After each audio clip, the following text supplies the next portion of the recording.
السلام علیکم۔ بیان کیا جاتا ہے کہ بنی اسرائیل میں ایک شخص تھا جس کی بیوی نہایت حسین تھی، جس پر وہ اسرائیلی فریفتہ تھا۔ چنانچہ جب اس عورت کا انتقال ہو گیا تو اس اسرائیلی شخص کو بڑا قلق ہوا اور وہ ایک مدت تک اس کی قبر پر بیٹھا روتا رہا۔ اتفاقاً حضرت عیسیٰ علیہ السلام کا ادھر سے گزر ہوا تو انہوں نے اس اسرائیلی کو پریشان حال دیکھ کر اس سے سبب جانا۔ تو جب اسرائیلی نے اپنا واقعہ بیان کیا تو حضرت عیسیٰ علیہ السلام نے دریافت فرمایا، کیا تو چاہتا ہے کہ میں اس کو تیرے لیے زندہ کر دوں؟ اس نے عرض کیا کہ ہاں حضور، میں یہی چاہتا ہوں۔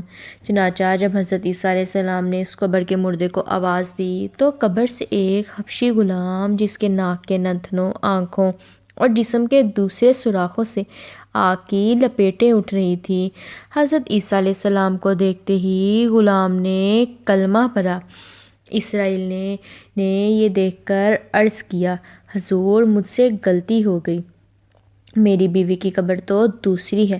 یہ سن کر حضرت عیسیٰ علیہ السلام نے حبشی کو حکم دیا کہ تم اپنی قبر میں واپس ہو جاؤ۔ چنانچہ وہ مردہ ہو کر گر گیا اور اس کی قبر کو مٹی سے چھپا دیا گیا۔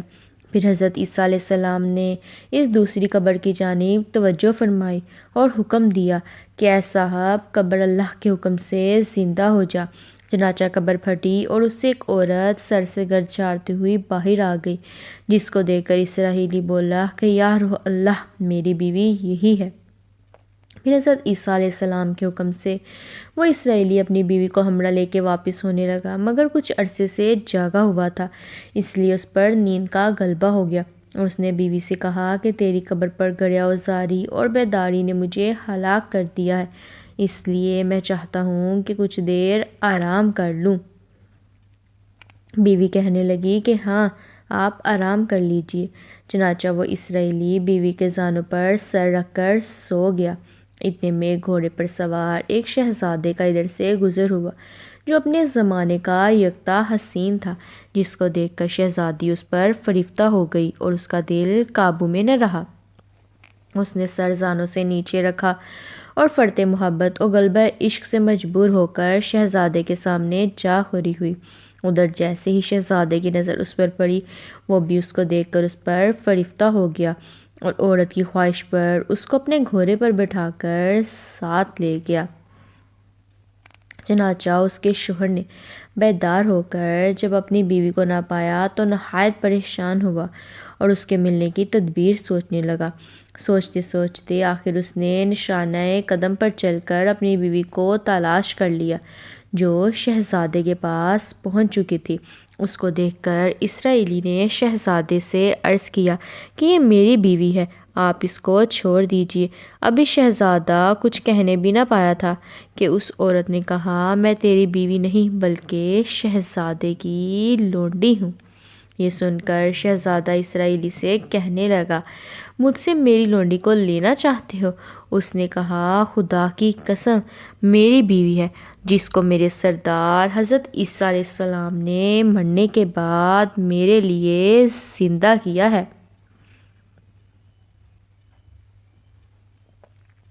ابھی یہ گفتگو ہو رہی تھی کہ اتفاقاً حضرت عیسیٰ علیہ السلام وہاں تشریف لے آئے، جن کو دیکھ کر اسرائیل کہنے لگا، یا روح اللہ، کیا یہ میری وہ بیوی نہیں ہے جس کو آپ نے میرے لیے زندہ کیا ہے؟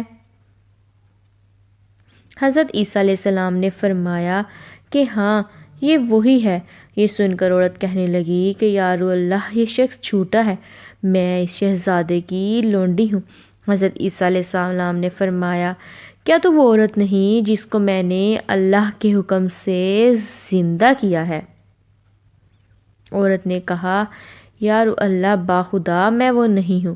اس کے بعد حضرت عیسیٰ علیہ السلام نے فرمایا، جو جان خدا کے حکم سے میں نے تجھے دی ہے، اس کو واپس کر دے۔ یہ سنتے ہی وہ عورت پھر مردہ ہو کر گر پڑی۔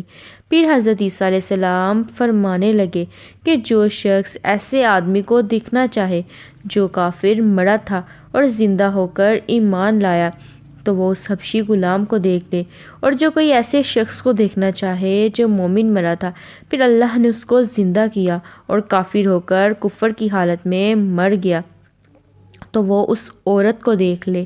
اس واقعے کو دیکھ کر اسرائیلی نے قسم کھائی کہ اب کبھی نکاح نہ کروں گا، اور میدانوں کی طرف نکل گیا جہاں اللہ تعالیٰ کی عبادت میں مصروف رہ کر اسے موت آ گئی۔ اللہ تعالیٰ اس پر رحم فرمائے۔ حاصل: نبی اور رسول کے اقرار اور انکار کا نتیجہ اس حقائق سے ظاہر ہوتا ہے اور سبق ملتا ہے کہ کامیابی اپنے نبی کی اطاعت اور محبت سے ہی مل سکتی ہے۔ چنانچہ ہمیں بھی چاہیے کہ ہر حال میں اپنے نبی حضور پاک صلی اللہ علیہ وآلہ وسلم کی اطاعت کو سامنے رکھیں، چاہے دل مانے یا نہ مانے۔ نبی پاک کے طریقوں کو لازمی اپنایا جائے۔ اللہ تعالیٰ اس واقعے سے سبق حاصل کر کے عمل کرنے کی توفیق عطا فرمائے۔ آمین یا رب العالمین۔